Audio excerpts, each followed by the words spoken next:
Слово 30 за тријадата на добродетелите, љубовта, надежта и верата. А сега, по се што е кажано, остануваат овие трите, врската која што се поврзува и држи. Верата, надежта и љубовта. Од нив најголема е љубовта, спореди прво послание до Коринтијаните 13:13, бидејќи со неа се именува Бог, спореди прво послание на Јован 4:16.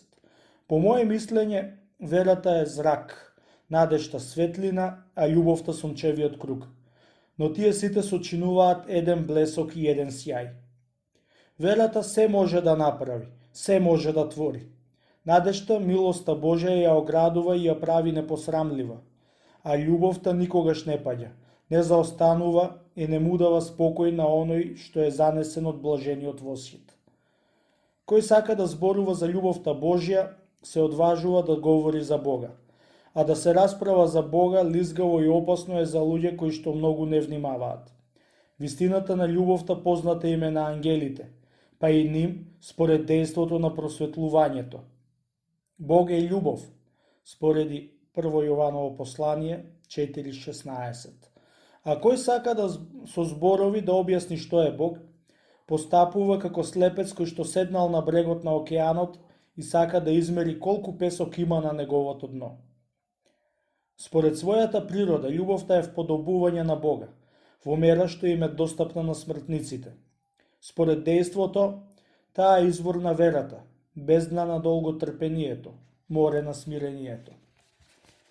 Љубовта во вистинска смисла на зборот е напуштање на каква било непријатна мисла во однос на друг човек, зашто љубовта не мисли на злото.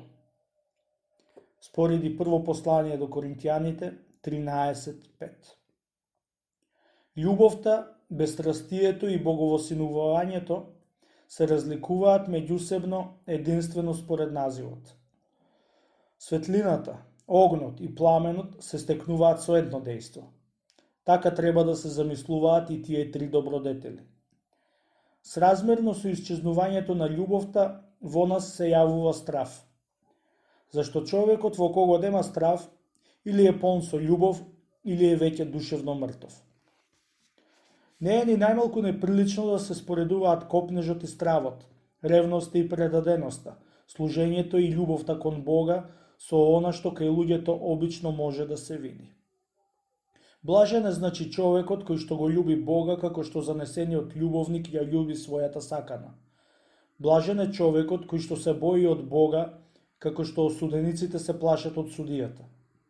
Блажен е човекот кој што станал усрден во вистинската предаденост кон Бога, како што благоразумните слуги се усрдни кон својот Господар. Блажен е човекот кој што во вршењето на добродетелите станал ревносен онака како што се ревностни мажите кои што заради своите сопруги се лишуваат од сон. Блажен е човекот кој што во молитвата стои пред Господа онака како што служителите стојат пред царот. Блажен е оној што се подвизува непрестајно да му угодува на Господа, како што некои се трудат да им угодуваат на луѓето. Мајката не му е толку приврзана на доенчето, колку што синот на љубовта му е секогаш приврзан за Господа. Оној што навистина љуби, постојано го замислува ликот на љубениот и со уживање го прегрнува во својата душа. Тој од копнежни во сонот нема спокој. И тогаш неговото срце се разгорува по посакуваниот. Така е обично во телесната, но и во бестелесната љубов. Ранет од таа љубов, некој си рече за себе, а за мене тоа секогаш било чудо: јас спијам од природна нужда, а срцето мое бдее заради мојата голема љубов. Спореди Песна над песните 5:2.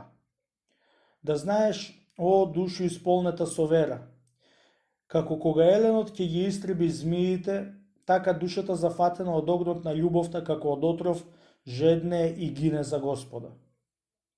Дејството на гладот е некако нејасно и неодредено. Дејството на жетта е напротив одредено и јасно, зашто секој може да ја почувствува според внатрешниот жар.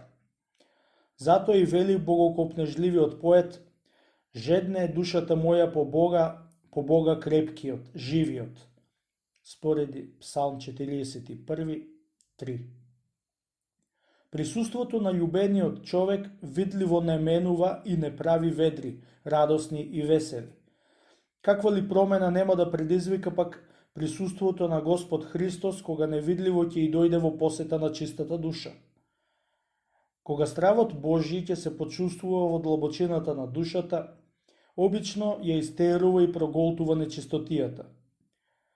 Приковај го, вели, телото мое за стравот твој.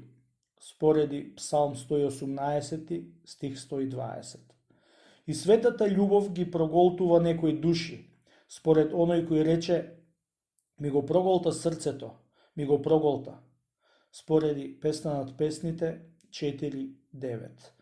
Додека други ги прави просветлени и радосни, според кажаното: се надеваше срцето мое на него и ми помогна и процвета телото мое. Спореди Псалм 27.7.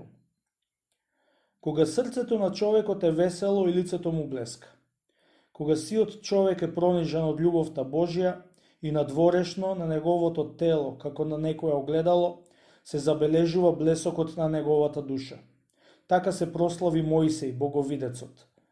Спореди втора книга Мојсеева, глава 34, стихови од 28 до 35. Оние што достигнале таков рамно ангелен степен, често забораваат на телесната храна. Јас мислам дека тие најчесто не ни чувствуваат потреба од неа. Не е ни чудо.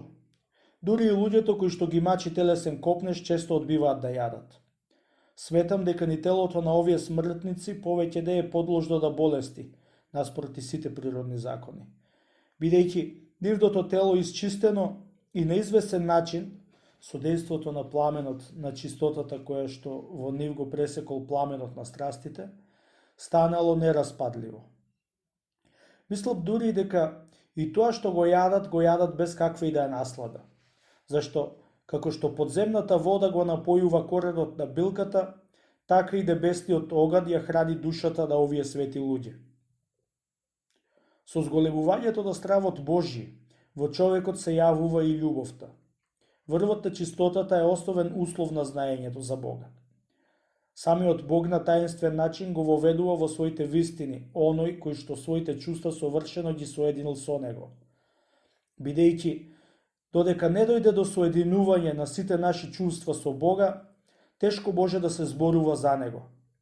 Соединувајќи се со човекот, единосуштото слово ја восовршува чистотата, умртвувајќи ја смртта со своето доаѓање.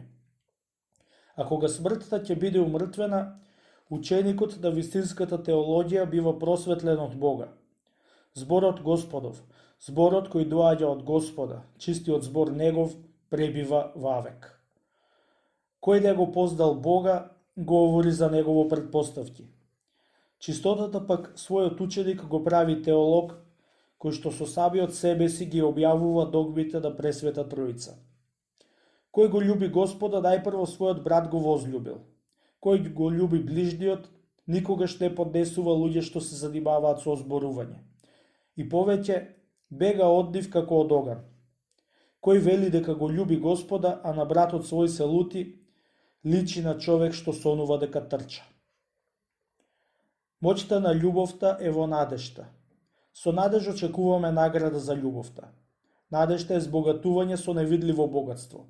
Надежта е сигурна ризница пред ризницата. Таа е одмор од маќите. Таа е порта на љубовта. Таа го убива отчајанието. Таа е слика на идните добра. Недостатокот од надеж представува исчезнување на љубовта. Со неа се поврзани нашите маќи. Врз неа се градат нашите подвизи. Неиземилоста Божја ја обкружува. Монахот што е исполнет со неа ја употребува како нож со кој што го коле унението. Надежта е рожба на искуството на даровите Господови, зашто кој не ги почувствувал Божиите дарови, не може да не се сомнева.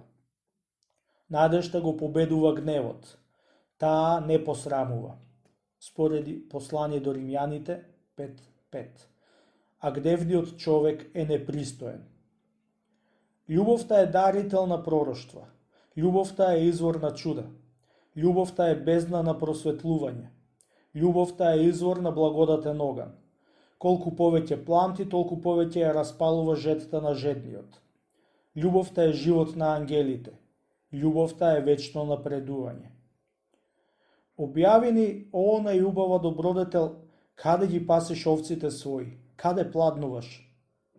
Спореди Песна над песните 1.6. Осветлине, напојне, водине, раководине, зашто ете сакаме да ги достигнеме висините Твои. Ми ја рани душата, па сега не можам повеќе да ја издржам јачината на Твоето пламтење. Од каде да ја започнам песната во Твоја чест? Ти владееш со силата морска, морските бранови во бурата ти ги скротуваш и умртвуваш. Ти како ранет војник ја соборуваш на земја гордата помисла.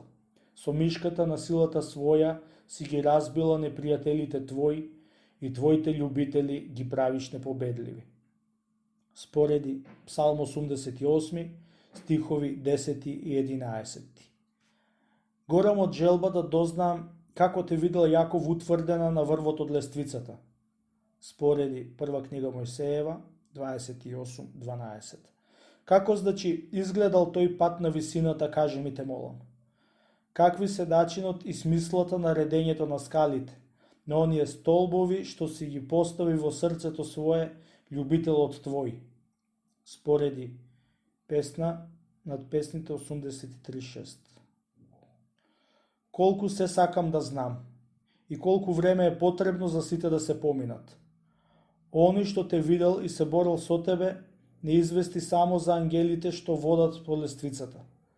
Ништо друго не сакаш или поточно не можеше да открие, ако треба да се каже полната вистина. А љубовта, таа царица, ми се јави како од небото и ми рече како да зборува тивко на увото на мојата душа. Додека љубителу мој не се ослободиш од дебелината на твоето тело, нема да бидеш во состојба да ја видиш мојата убавина онаква како што е. А лествицата Јаковова нека те научи да ја составуваш духовната лествица на добродетелите, на чиишто врв јас сум утврдена. Како што речи големиот посветеник на мојата тајна, сега остануваат овие три: верата, надежта и љубовта. Но од нив најголема е љубовта. Спореди прво послание до Коринтијаните 13.13.